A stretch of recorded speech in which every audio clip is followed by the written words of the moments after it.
آپ گھر کا سکون چاہتے ہیں تو نیکی کی ہدایت بھی کریں ویسے کہ جیسے اللہ نے چاہیے. ہٹلر بننے کی ضرورت نہیں.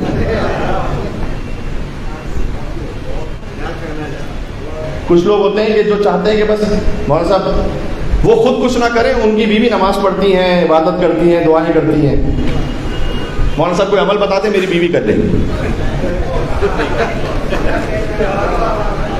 کیوں؟ خالی وہ اللہ کی عبادت کے لیے, آپ نہیں.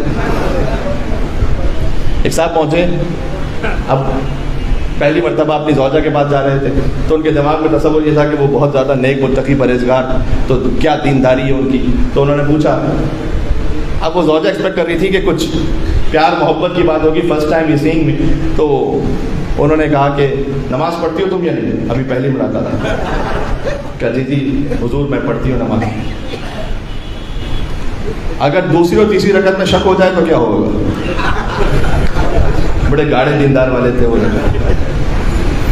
انہوں نے پھر ایک سخت روزے کا مسئلہ پوچھا, ایک سخت حج کا مسئلہ پوچھا. آخر میں بیوی نے کہا کہ حضور میری تو سمجھ میں نہیں آ رہا کہ یہ ہماری شادی کی پہلی رات ہے یا قبر کی پہلی رات ہے. تو تبلیغ کرنے کا بھی طریقہ ہوتا ہے. یہ ادخال السرور فی قلوب المومنین بھی عبادت ہے. علماء تشریف فرمائیں کہ مومنین کے دل میں خوشی داخل کرنا, مسکراتے ہوئے کوئی بات پہنچ جائے. اللہ تعالیٰ کہتا ہے کہ ہم نے تمہارے لیے شریک حیات بنائی ہے تاکہ تم سکون حاصل کرو.